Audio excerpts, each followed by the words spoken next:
Vamos meditar na palavra do Senhor? Vou até colocar essa Bíblia para cá, porque a letra está muito pequena. Vou ler na maior que eu coloquei aqui. Amém? Irmãos,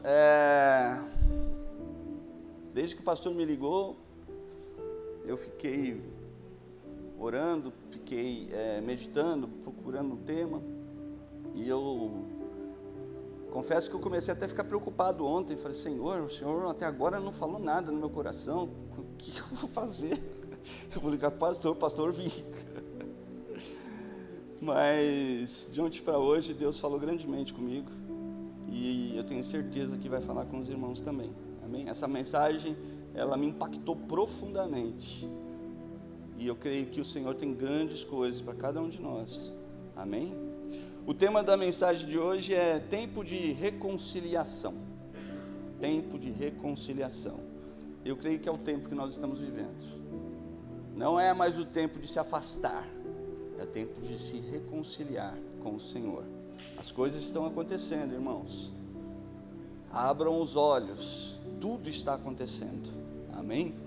O texto base dessa mensagem de hoje está lá em Oséias. Oséias capítulo 4, nós vamos ler do 4, do 1 ao 6, e depois nós vamos ler o 16 e o 17, amém? Eu vou ler aqui e os irmãos acompanhem na Bíblia de vocês. A minha versão diz o seguinte: Israelitas, ouçam a palavra do Senhor, porque o Senhor tem uma acusação contra vocês que vivem nesta terra. A fidelidade e o amor desapareceram desta terra, como também o conhecimento de Deus. Só se vêem maldição, mentira e assassinatos, roubo e mais roubo, adultério mais adultério, ultrapassam todos os limites, e o derramamento de sangue é constante. Por causa disso, a terra pranteia, e todos os seus habitantes desfalecem. Os animais do campo, as aves do céu e os peixes do mar estão morrendo.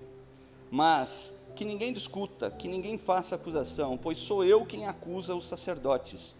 Vocês tropeçam dia e noite, e os profetas tropeçam com vocês, por isso destruirei sua mãe. Meu povo foi destruído por falta de conhecimento. Uma vez que vocês rejeitaram o conhecimento, eu também os rejeito como meus sacerdotes. Uma vez que vocês ignoraram a lei do seu Deus, eu também ignorarei seus filhos. Ó Judá, não seja como Israel, teimoso como uma bezerra, tão teimoso que não deixou o Senhor levá-los aos pastos verdes. Afaste-se de Israel, porque os israelitas se entregaram completamente a ídolos. Amém? Só uma ressalvinha aqui no versículo 5, quando ele diz lá: por isso destruirei sua mãe, ele está se referindo a Israel como pátria mãe. Ele está falando: eu vou destruir Israel. Amém? Então, por isso destruirei sua mãe. Lendo o texto de Oséias, parece que eu acabei de ver um telejornal da TV. Parece que eu acabei de desligar a televisão, porque ele está falando tudo o que está acontecendo hoje. Um texto de aproximadamente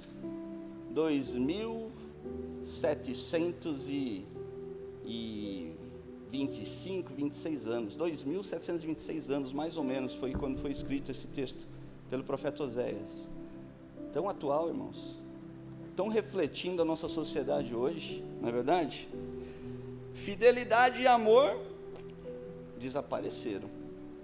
As pessoas hoje, a fidelidade das pessoas estão de acordo com seus próprios interesses. Eu sou fiel até a página B, até onde me interessa ser fiel.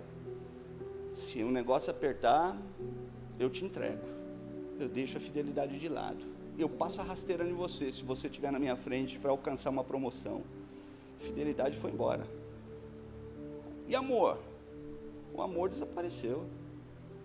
A gente está vivendo como se fosse os tempos de Oséias aqui, e eu fico imaginando o profeta olhando e vendo o que ele estava vendo, sentindo o que ele estava sentindo, e é complicado, é doloroso.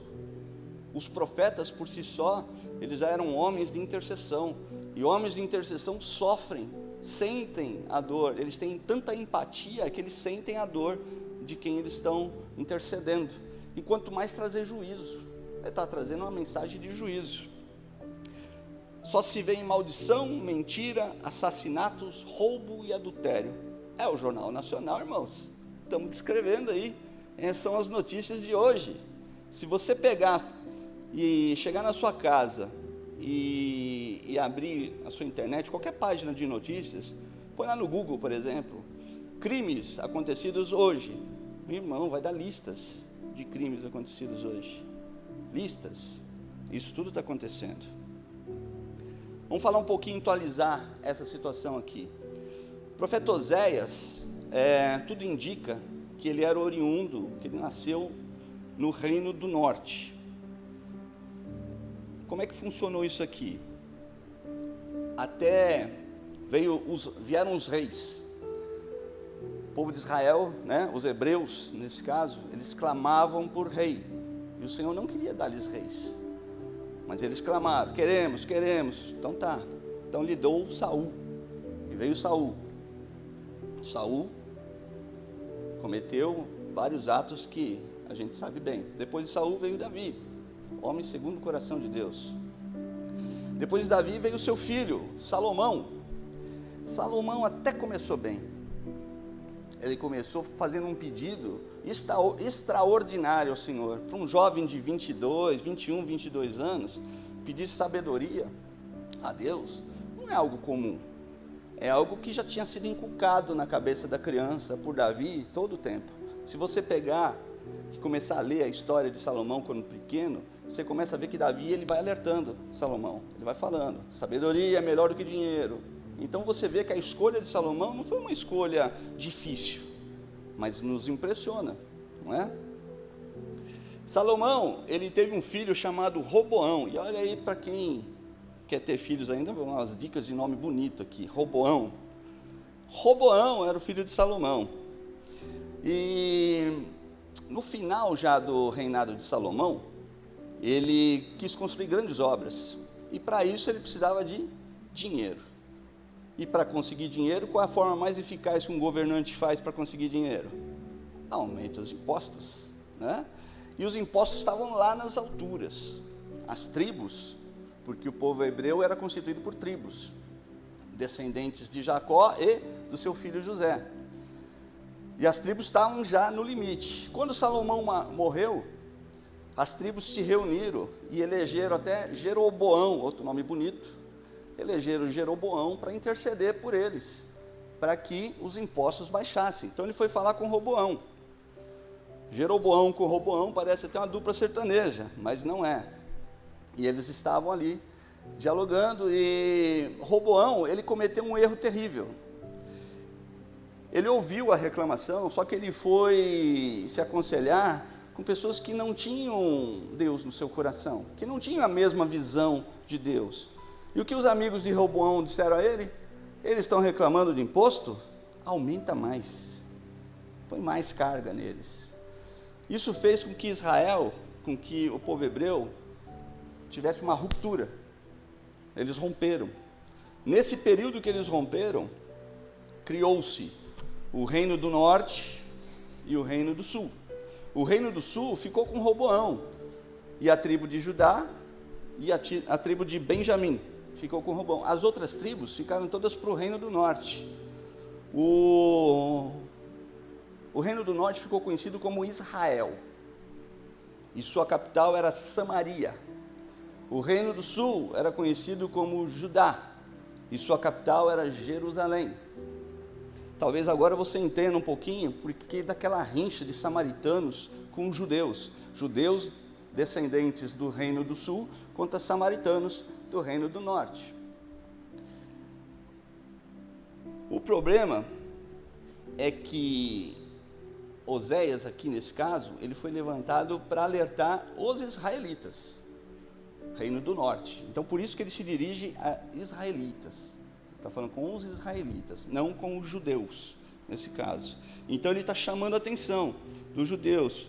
E ele está alertando os judeus sobre as consequências que os seus pecados trariam e que eles colheriam. Ele estava dizendo para os israelitas: olha, vocês estão se prostituindo, espiritualmente falando, vocês estão adulterando com outros ídolos, vocês estão abandonando o Senhor. Essa era a mensagem principal. E então Oséias, ele trouxe assuntos dolorosos de se ouvir, como por exemplo o sucesso do ataque assírio que aconteceu, que iria acontecer. O povo seria levado cativo, a queda de Samaria, que era a capital. A capital, ela tem um fator psicológico. Por exemplo, nós que vivemos aqui no Brasil, a nossa capital está em Brasília. Todo mundo concorda, né? Está em Brasília. Se alguma nação inimiga entrar em guerra contra o Brasil, se ela conquistar algum estado, seja do norte, nordeste, sul, sudeste, qualquer estado, se ela conquistar um estado, tem um peso. Mas se ela conquistar Brasília, o peso é outro. Porque conquistei o governo, conquistei o poder. É onde tudo funciona, a capital. E aqui não era diferente. Quando os assírios dominaram Samaria, Israel falou: agora acabou, perdemos. Perdeu. O ânimo do povo decaiu, perdemos. Eles conquistaram Israel. Essa foi a questão. Oséias ainda falou do exílio. Você imagina você ouvindo: você vai ser exilado, você vai ser escravo numa outra nação, por conta dos seus pecados, consequências. E ele falou inclusive do fim do Reino do Norte, que aconteceu no ano 722 a.C. Aconteceu, e ele alertou tudo isso.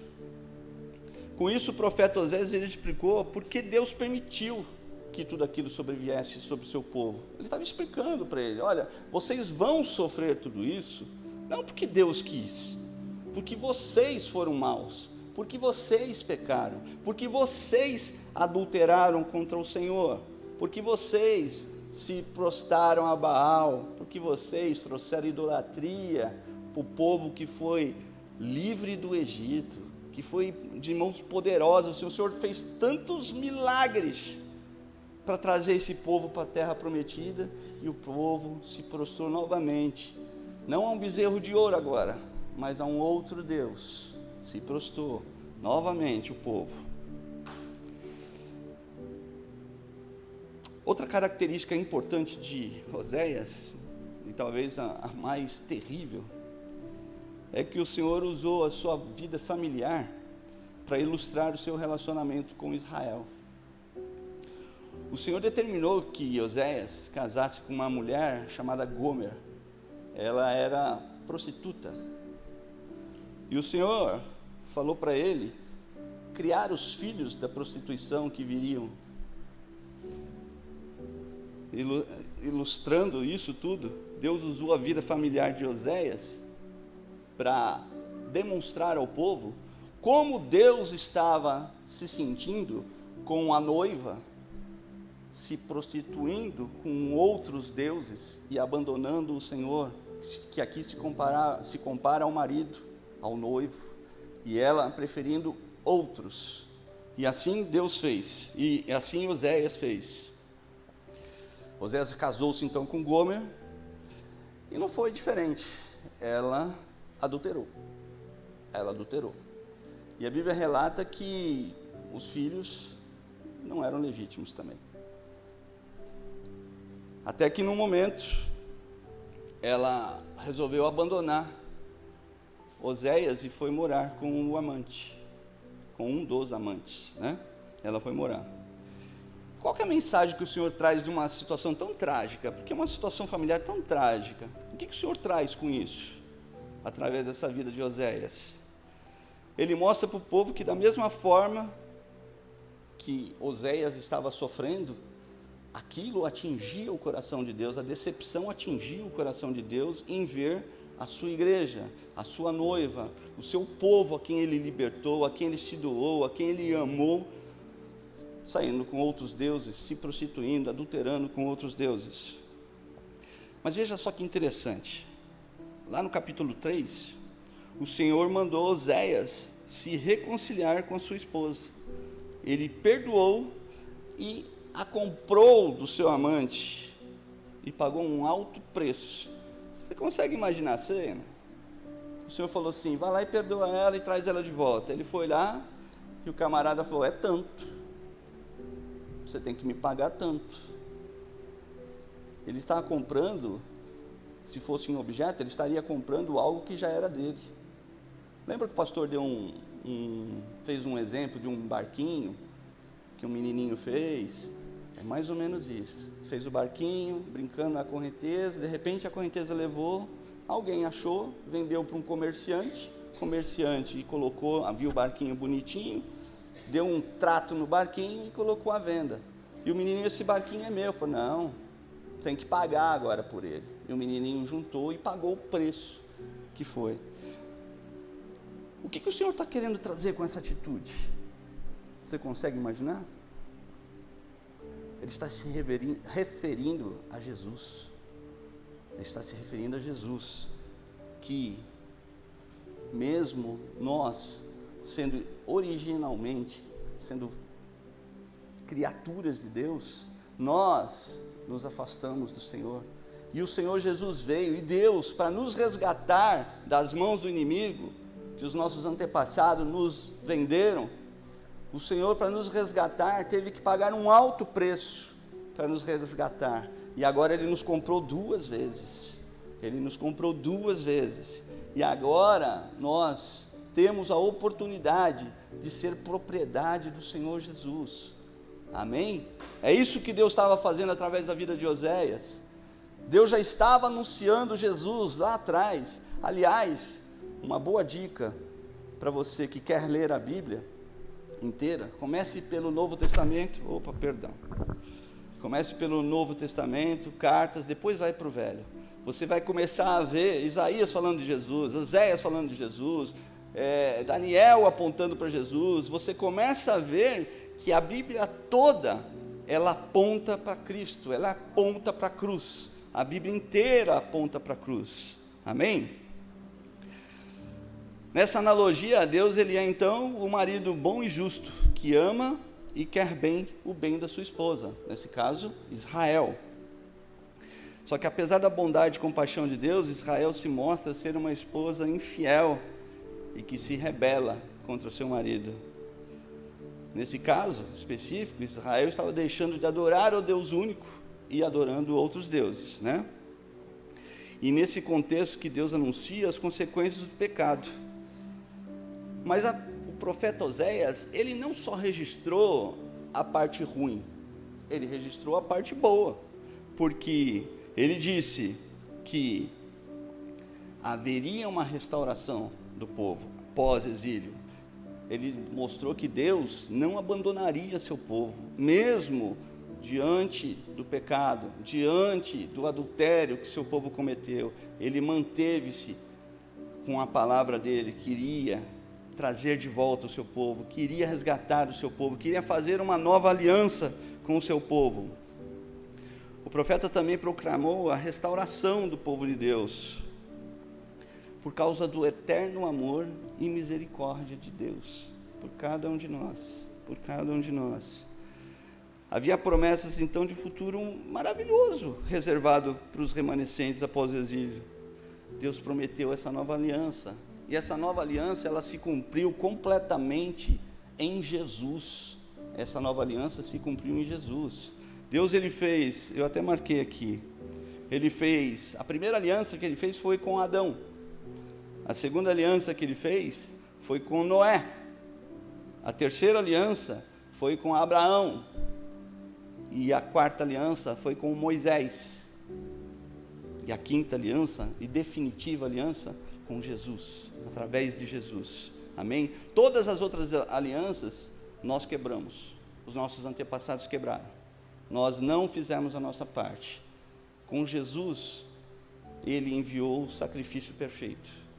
O sacrifício perfeito para que eu e você possamos estar novamente com ele, com aquele que nos criou, com propósito.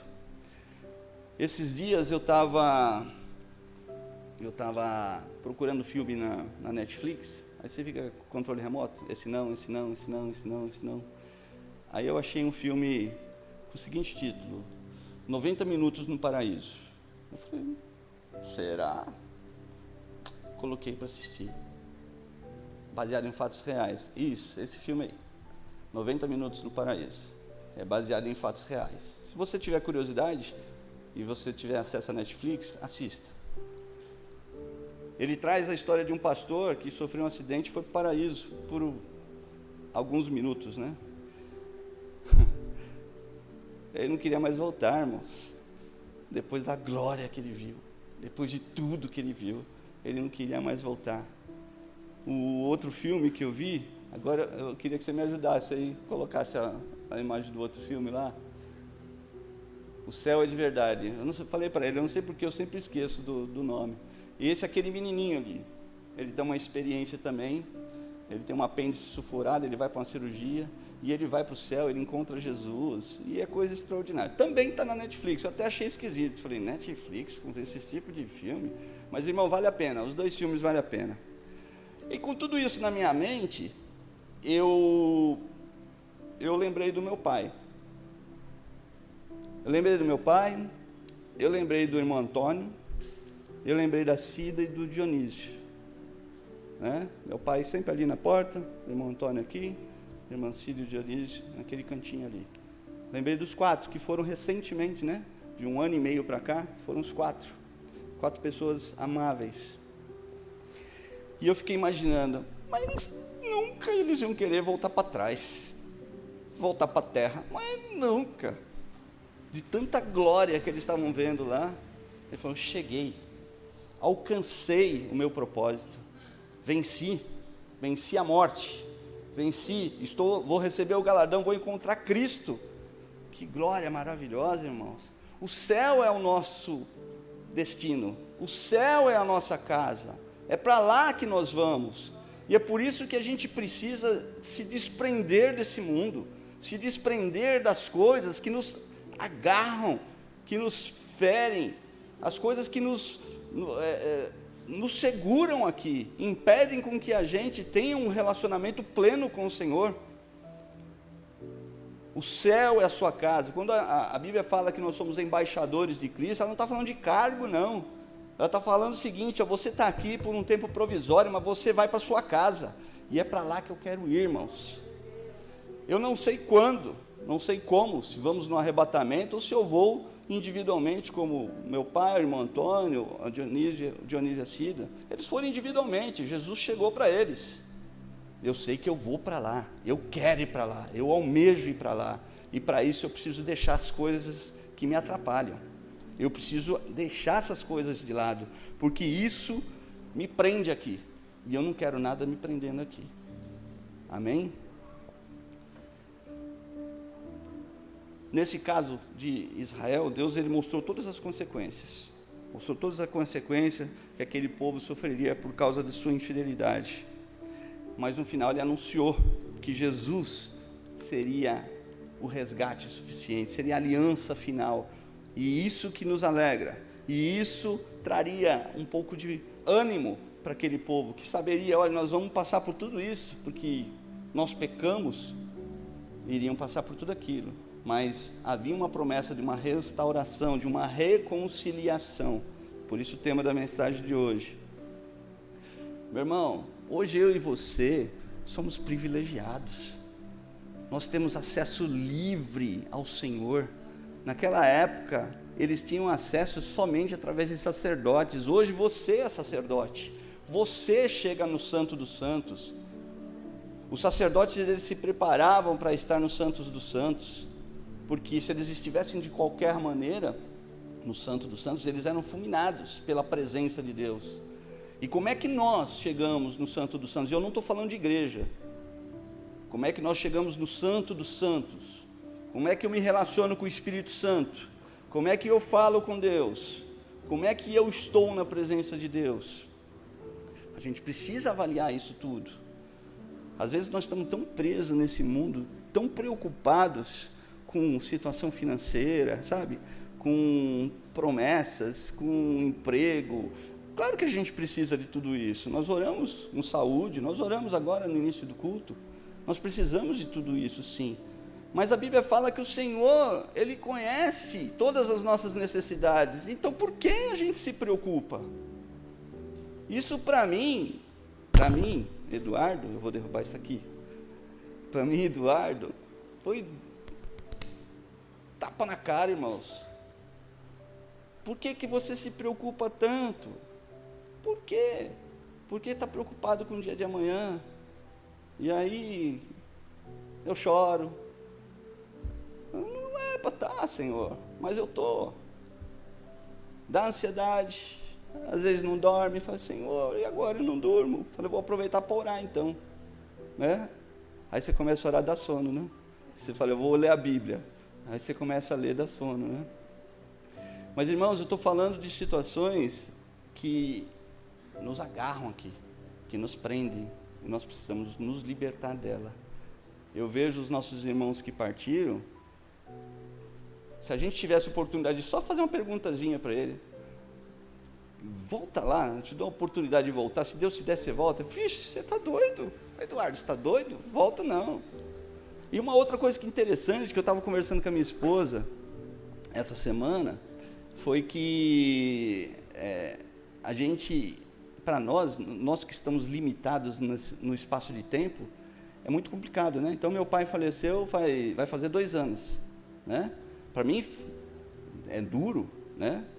Enfrentar esse período sem meu pai, principalmente em datas mais especiais, final de ano, a gente sempre foi uma família muito unida. Então, é duro para mim, quando eu olho lá, não vejo a cabecinha branca dele. E é duro não ouvir o vozeirão do Dionísio cantando, meninos, é duro não ouvir, né? A irmã Cida, com aquela mansidão, o irmão Antônio, é duro não ver eles aqui. Mas eu tenho certeza, irmão, que eles estão muito melhor do que nós, muito melhor. Como eu disse, irmãos, o nosso destino é céu, amém?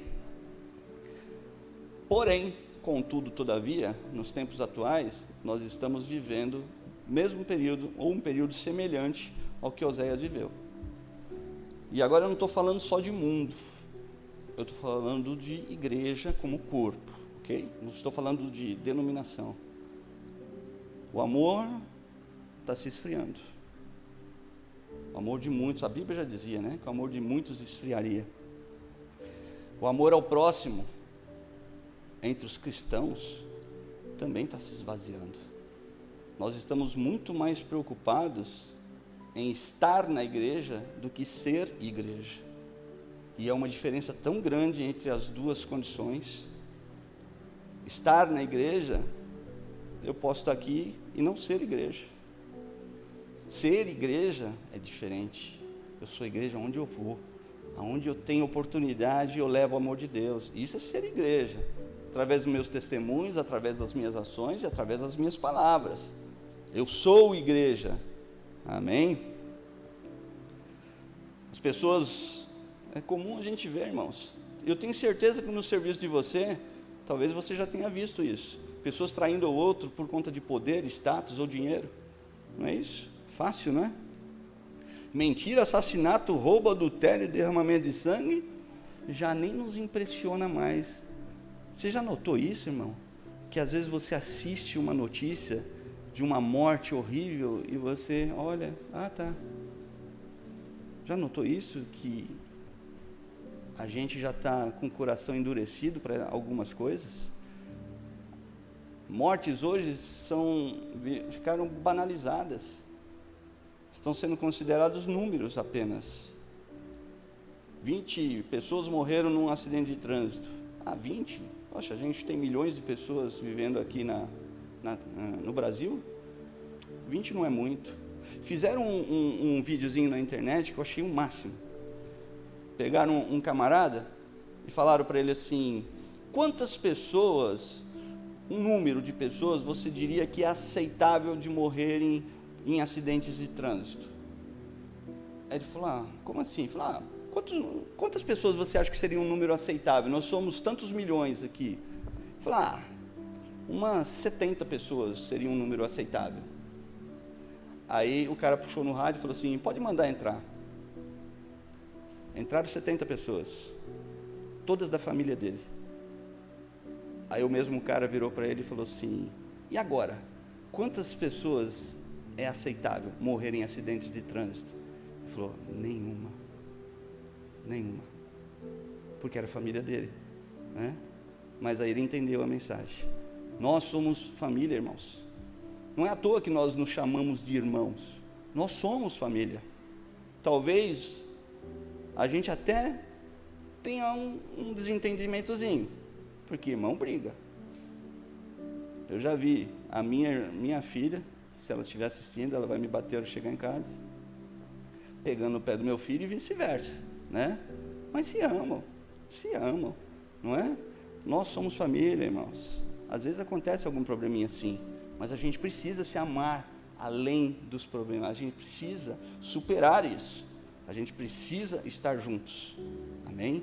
Porque eu só vou crescer se você estiver crescendo comigo. Eu não tenho condição de te empurrar para eu crescer. Para eu crescer, eu tenho que te puxar, porque senão eu não cresço. Se você não crescer, eu não cresço. Se você não crescer, eu não cresço. Eu estou parado. Então eu preciso te ajudar até onde eu sei, e eu preciso de ajuda de alguém que sabe mais do que eu, para que a gente juntos possamos crescer como corpo. É assim que funciona. Você já viu imagina só um corpo se rebelar. O corpo de uma criança fala assim, não estou a fim de crescer não. Aí o pé fala, não, eu estou. Só o pé esquerdo. Aí o pé começa a crescer, o resto não. Vai dar desequilíbrio, a pessoa vai cair, não vai dar certo. Não é verdade? Como corpo, irmão, nós precisamos crescer juntos. Não existe a possibilidade de crescermos pisando nos outros. Não existe essa possibilidade. Ela é nula no reino de Deus. Amém? Precisamos estar juntos. Teve uma situação que me doeu muito. No dia 24 para o dia 25 de dezembro. Um casal que não tinha onde dormir, na virada, né, do dia 24, ele pediu para uma moradora de uma casa próxima à minha residência, ele pediu para ela se eles podiam passar a noite ali, porque estava chovendo, não sei se vocês lembram, dia 24 para o dia 25 estava chovendo, e ele pediu se ele poderia com a esposa dele passar a noite ali, e assim, essa casa, ela tem uma garagem, um rebaixamento assim, então eles se enquadraram ali naquele rebaixamento, né? A mulher autorizou, só que ela esqueceu de avisar o irmão dela, que era o dono da casa. Quando amanheceu o dia 25, eu não vi, a minha filha que me contou. Quando amanheceu o dia 25, o dono da casa desceu, alguém ligou para ele, porque ele não desceu para sair, para puxar o carro da garagem, ele desceu sem camisa, de bermuda, ele foi até lá, ele bateu com a sua mão, eles colocaram um tipo de um lençol, um cobertor antigo, para se protegerem. Ele bateu com toda a força naquele lençol, arrancou e começou a gritar com os dois. A esposa do rapaz tentando se recompor, ela estava à vontade, ela estava com o marido dela dormindo, ela estava colocando a blusa enquanto o cara gritava com eles, e o camarada, mas a gente tem autorização. Foi quem te deu autorização? Foi aquela moça, ele chamou, ela falou, eu dei autorização. Ele falou, mas como é que você vai dar autorização na casa que não é sua? Quero que vocês saiam daqui, senão eu vou chamar a polícia. Quando a minha filha me contou isso, nossa, irmãos, foi uma facada no meio do meu peito. Eu falei, aonde está o amor? Aonde estamos vivendo o amor na nossa sociedade? Você enxotar dois seres humanos como se fossem dois cachorros, dois animais. Nem com animal a gente faz isso. Tem animal muito bem tratado aí, né? E aquilo me doeu muito. E eu tentando fazer um contraponto, tentando analisar, falei, Jesus, eu entendo a situação do cara, do dono da casa. Mas, Deus, misericórdia, Deus, onde está o meu coração? Onde está o nosso coração? Onde está o nosso coração como igreja? Que diferença nós estamos fazendo? O que nós estamos fazendo pelo nosso próximo? Nós estamos errando no segundo mandamento, se é que não estamos errando no primeiro, Primeiro, amar seu Deus de todo o teu coração, de toda a tua alma, de todo o teu entendimento. Segundo, amar teu próximo como a ti mesmo. Nós estamos errando como igreja, como povo de Deus. Eu falei, Deus, eu quero fazer a diferença, mas eu não sei como, porque não há condição de você pegar todos os moradores de rua e pôr na sua casa. Não há condição de você fazer isso. E como agir? Nós precisamos ter uma estratégia de Deus, ter sabedoria do Senhor, para que a gente possa agir em situações como essa, e que a maldade não prevaleça no meio de quem é cristão, pelo menos. Que a dor do próximo doa em nós, que a gente possa sentir a necessidade do próximo e ter compaixão. Mas é difícil, irmãos. Nós estamos vivendo um sistema, e é mundial, não só brasileiro, um sistema mundial, onde nós somos ensinados desde criança a nos preocupar somente conosco. Ponto. Nós estamos preocupados somente conosco. E a palavra de Deus me leva para o caminho contrário. Eu tenho que me preocupar com o meu próximo. Senhor, mas como eu vou agir? É difícil, mas eu preciso que Deus me oriente, porque eu não quero estar na igreja, eu quero ser igreja. Eu quero ser igreja. Eu quero encontrar meu próximo, eu quero poder ajudá-lo da maneira como ele precisar. Eu quero fazer isso. Amém? Nosso papel nisso tudo é constrangedor. E aí eu fiquei imaginando aquele texto onde o Senhor se depara com a situação e ele chega para a pessoa, primeiro para a primeira pessoa, entre você. Aliás, ele chega para a primeira pessoa e fala assim, a pessoa, sou eu, Jesus, mais ou menos, tá? Ele fala, eu não te conheço. Mas como o senhor não me conhece? Eu sou pregador de multidões, eu fiz aquilo outro. Eu não te conheço. Eu falei, mas como não? Ele falou, porque quando eu tive sede, você não me deu água. Quando eu tive fome, você não me deu comida. Quando eu tive necessidade, você não me atendeu. Eu não te conheço. Eu falei, mas quando eu te vi, ele falou, quando você deixou de fazer por qualquer um desses pequeninos. Irmãos, a cobrança do Senhor é dura nesse sentido. Você está preparado para isso? Para uma mudança de pensamento, assim como Paulo disse, uma renovação da sua mente? Está preparado para isso? É isso que nós precisamos. Ser igreja é isso, é agir, é ação. Amém?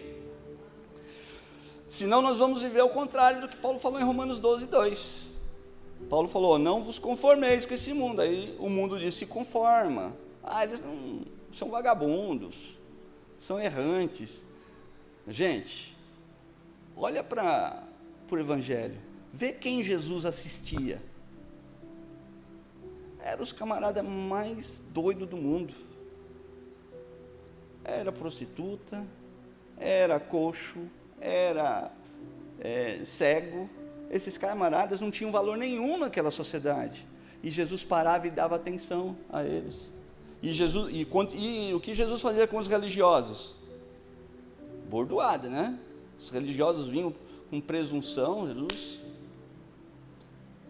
porque ele sabia, ele falou, vocês conhecem a letra, mas não praticam, não é?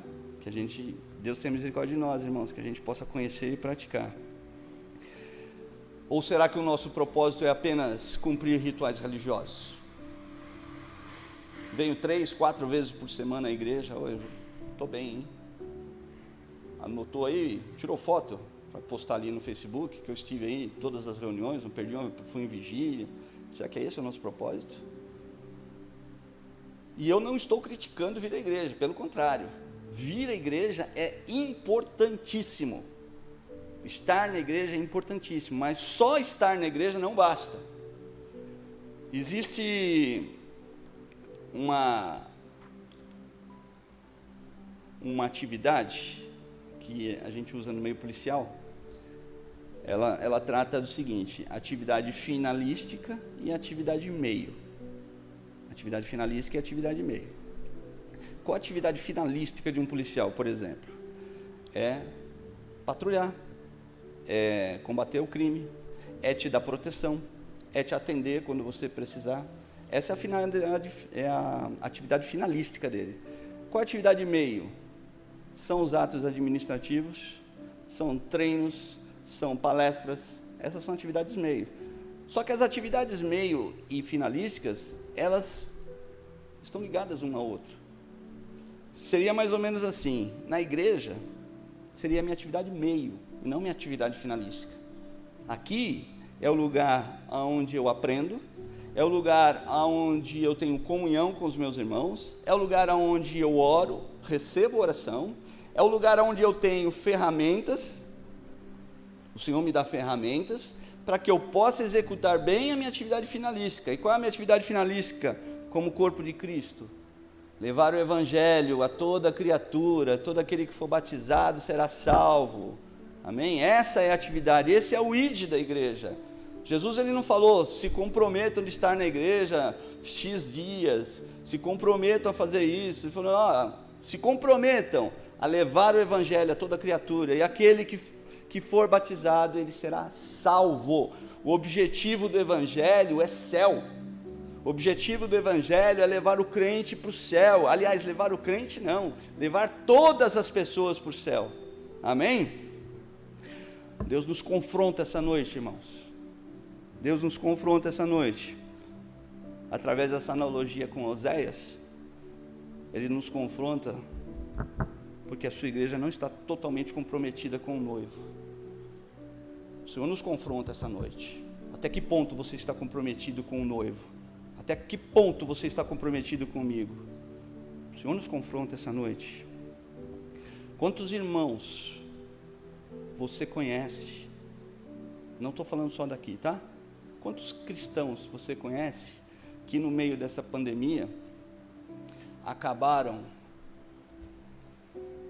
adulterando com outros deuses, se afastando, se atolando no pecado, e hoje não estão aqui, não estão em outras igrejas, mas você olha postagens de Face, de sei lá o que, de mídia social, está lá o irmãozinho no pecado.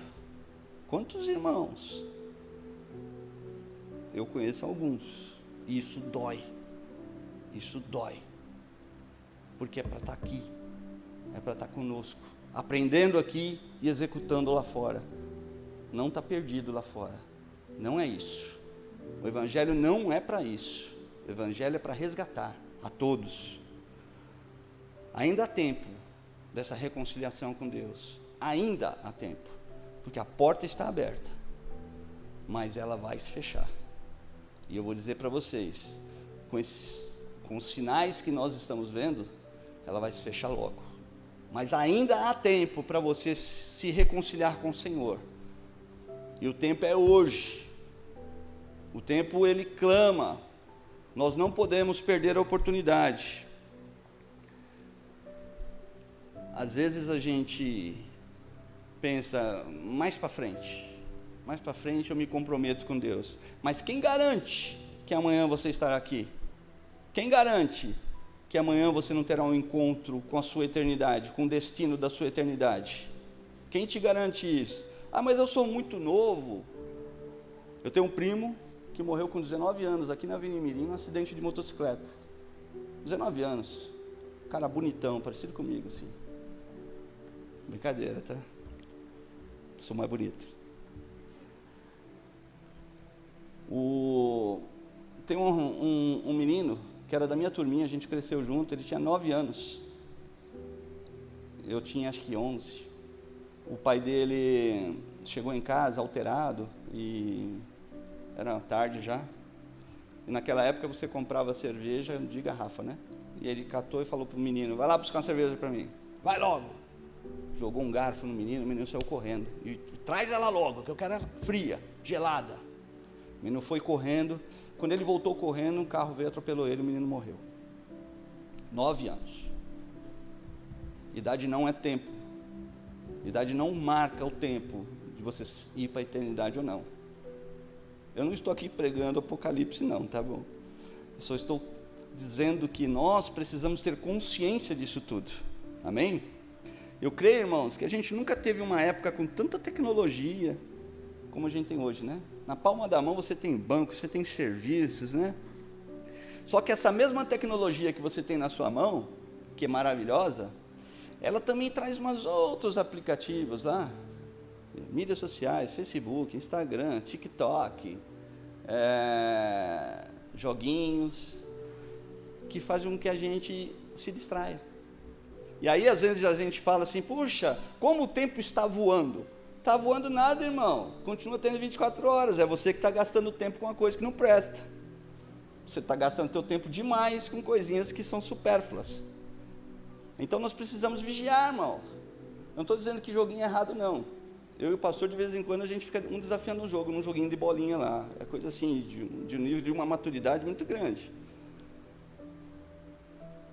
Eu gosto, mas eu não posso me prender a ponto de eu não ter tempo de fazer um devocional na minha casa, a ponto de eu não ter um tempo com Deus, de eu não parar para estudar a palavra de Deus. Amém? Eu faço devocional todos os dias, não para mérito meu. Eu faço devocional todos os dias porque eu sou dependente de Deus. Eu preciso de Deus. Eu preciso fazer devocional todos os dias, para que a graça de Deus, ela traga sabedoria, ela traga inteligência, para que eu tenha atitudes. Eu sento com a minha família e faço devocional. A gente senta juntos para fazer. É um hábito que eu peguei e tem sido bênção na minha vida, irmãos. Tem sido bênção. A gente desliga a televisão e vamos meditar. Amém? Estou terminando já, irmãos. Eu quero só te fazer 2 perguntas aqui. Primeiro eu quero te perguntar se você tem separado um tempo para fazer um devocional, para orar. Não precisa responder para mim, não. Você tem separado um tempo para você crescer? Eu vejo assim, nós fazemos 3, 4 refeições durante o dia. Tem o pessoal lá de casa, às vezes faz bem mais que isso, né? Às vezes cata o pessoal de madrugada, fala, Jesus, esse não é mais horário, né? Acho que hoje eu não entro em casa. Mas, assim como nós precisamos do alimento para alimentar o nosso físico, nós precisamos do alimento espiritual para alimentar o nosso espírito. Nós precisamos do alimento. Se você não comer, você vai ter problema, você não vai nem conseguir ficar de pé. Da mesma forma, se você não se alimentar da palavra de Deus, se você não comer a palavra de Deus, você vai ter dificuldade para se manter em pé. Qualquer balanço você cai, irmãos. Quero te fazer uma outra pergunta. Não precisa responder, mas eu queria que você refletisse, bem do seu íntimo. Se hoje você for chamado para se encontrar com o Senhor, hoje,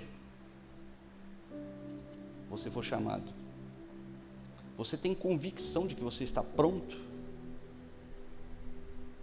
Medita nisso aí, porque é só você que pode responder para você. Você tem convicção de que você estará com o Senhor? Se hoje o arrebatamento chegar para você, nós crentes, nós pegamos uma mania de ficar imaginando no arrebatamento, pensando no arrebatamento, esquecendo que o arrebatamento pode acontecer individualmente. Para mim, irmão Antônio, meu pai, Dionísio, Cida, em questão de 2 anos, os 4 tiveram um encontro pessoal com Cristo. Não foram no arrebatamento. Então a pergunta é, se acontecer hoje com você, você está preparado para entrar no céu? Amém? Não responda. Quer dizer, responda para você. Posso abrir mais a pergunta? Você tem certeza que um familiar próximo, que mora dentro da mesma casa que você, se ele tiver um encontro com Deus hoje, o encontro dele será realmente com Deus? Você tem certeza que ele vai para o paraíso? Você tem essa convicção de que não? E você bater no peito, assim como Josué, falar, não, eu e minha casa servimos ao Senhor. Amém, irmão? Se você respondeu para sim, para essas 2 perguntas, parabéns, você concluiu o básico. Agora você precisa ir para o intermediário, levar o evangelho ao mundo. Você já levou ele para sua casa. Porque se você não fizer o básico, irmãos, você não tem condição de fazer o mais. Amém? Eu lembro de uma situação, eu não vou dizer nomes, de uma irmãzinha, que era quando ela era criança, ela vinha para a escola bíblica dominical, e aí ela foi crescendo, a mãe dela não vinha, sempre mandava ela vir. E numa determinada situação, a menina cresceu um pouquinho, aí um dia ela começou a trabalhar, ela falou assim, eu não vou na escola bíblica, eu trabalho de sábado, eu não vou no domingo, quero no domingo para descansar. Aí a mãe dela foi cobrá-la, como assim você não vai para a escola bíblica dominical? Adivinha qual foi a resposta dela para a mãe dela? Você também não vai? Duro, né? Nós precisamos resgatar nossa casa primeiro, irmãos. Antes de você querer ganhar o mundo, ganhe tua casa. Esse é teu primeiro ministério, a tua casa. As pessoas que moram debaixo do mesmo teto que você. A partir disso, irmãos, o mundo é grande. Você tem os outros familiares que não são tão próximos, você tem vizinhos, você tem gente no seu trabalho, aonde você cruzar com pessoas. Amém? Irmãos, se você disse sim para as duas, bacana. Mas se você disse não para alguma das duas perguntas, eu te digo que o momento de correr atrás é agora, porque você está no prejuízo, porque o tempo está acelerando. Se a gente olhar, nós temos vários sinais, mas eu quero só me referir a um sinal da proximidade da vinda de Cristo, que é o multiplicar da ciência. Irmãos, se você olhar um pouco para a história, se você gostar de história, você vai ver que até o século XVIII, a ciência, ela veio muito devagar, muito. A partir do século XVIII para cá, depois da Revolução Industrial, as coisas começaram a acelerar um pouco mais. Hoje, em pleno século XXI, você acabou de comprar um celular na loja, bacana, última tecnologia. Daqui uma semana já não é mais a última tecnologia, já foi, já está defasado o seu celular. A ciência está se multiplicando de uma forma assustadora. Outro dia, eu estava vendo, a Cida viu as estrelas se movendo. Vocês chegaram a ver as estrelas se movendo? Eram os satélites do Elon Musk. Eu vi. Quando a Cida falou para mim, Edu, vem ver. Ela falou, o céu está se mexendo. Eu falei, ixi, é labirintite, né? Labirintite, nessa idade, tadinha, tão novinha para ter labirintite assim. Aí cheguei lá, ela olha para o céu, e eu comecei a olhar, e eu falei, bicho, acho que eu também estou com labirintite, porque as estrelas, elas faziam assim, ó. Eu falei, mas que coisa é essa? E a gente começou a assustar, eu falei, mas a Bíblia diz que as estrelas vão cair do céu, né? E eu falei, será que está acontecendo agora, Jesus? Aí meu filho gritou, é o Elon Musk. Eu falei, quem é esse cara? É o satélite dele, que está orbitando a Terra. Eu falei, vai, que susto. E aí eu fiquei pensando, por que eu assustei? Vou olhar minha vida melhor, né, não? Vou dar uma olhadinha melhor, né? E aí eu dei uma olhadinha melhor na minha vida. Nessas horas você começa a pedir perdão por tudo, né? Senhor, perdoa, até porque eu não lembro mais, me perdoa também, Senhor. Para finalizar, irmãos, eu quero ressaltar aqui, então, duas lições que eu tiro dessa mensagem de hoje. A primeira é que a reconciliação do homem com Deus, a reconciliação do homem com Deus e o observar a sua vontade em minha vida. Qual é a vontade do Senhor? Levar o Evangelho, que a nossa vida alcance outras pessoas. Essa é a vontade principal do Senhor para mim e para a sua vida, que a nossa vida seja luz para alcançar outras pessoas, sal para causar sede nas outras pessoas. Elas me levarão a pastos verdes e a obter colheitas melhores. E quando eu estou falando colheitas, eu estou falando de consequências. Ou seja, quando eu me reconcilio com Deus, logo eu mudo as minhas ações, e ao mudar as minhas ações, eu mudo as minhas sementes, e ao mudar as minhas sementes, eu começo a colher coisas novas, coisas diferentes. Tolo é o homem que quer alcançar algo diferente fazendo a mesma coisa. Tolo. Nós precisamos, para alcançar coisas novas, nós precisamos mudar agora. Se você quer alcançar algo num futuro próximo, você precisa mudar de atitude agora. Se você quer juntar dinheiro para comprar alguma coisa, você precisa começar a guardar dinheiro agora, não é isso? Espiritualmente é a mesma coisa. Você quer mudança na sua vida? Comece a mudar agora. Comece uma vida de oração, comece a fazer devocional, comece a fazer um culto doméstico com a sua família, comece a orar mais, para que você colha isso no futuro próximo. Amém? E a segunda e última lição é: ainda há oportunidade para aquele que se afastou do Senhor. Ainda há oportunidade. Aquele que se afastou e continua no pecado, está no mundo do pecado. Assim como o Senhor perdoou os israelitas, e ensinou Oséias a perdoar a esposa dele e a voltar com ela, da mesma forma o Senhor quer eu e você. Nós agimos dessa forma quando nós nos afastamos do Senhor. Ainda há tempo, como eu disse, a porta ainda está aberta, mas ela está prestes a fechar. Amém, irmãos? Que o Senhor possa trazer, regar essa semente em nossos corações e que possamos sair daqui renovados. Amém? Só feche seus olhos um segundo, vamos orar. Senhor, obrigado por tua palavra, obrigado por tua mensagem, obrigado porque o Senhor tem sido tão bom para conosco. Senhor, obrigado pelo teu alerta, e que possamos, Deus, fazer mudanças drásticas em nossas vidas, que possamos estar levando o Evangelho, vivendo o Evangelho na nossa casa, com os nossos familiares, com os nossos amigos, que possamos ser o diferencial nesse mundo, Pai. Eu te peço, Senhor, que o Senhor cubra cada irmão que aqui está, cada irmão que está assistindo essa live, que o Senhor possa trazer a revelação da tua palavra a cada um deles, e que possa, Senhor, através do teu Espírito Santo, regar, e que essa semente possa crescer e frutificar e dar inúmeros frutos, em nome de Jesus. Pai, eu te agradeço por essa reunião e te peço, leva-nos de volta ao nosso lar, que possamos chegar de forma segura e que essa palavra não seja roubada, Deus. É o que eu te peço, em nome de Jesus. Impeça, Senhor, que qualquer devorador, que qualquer inimigo tente arrancar essa semente dos nossos corações. É o que eu te peço e agradeço em nome de Jesus. Amém.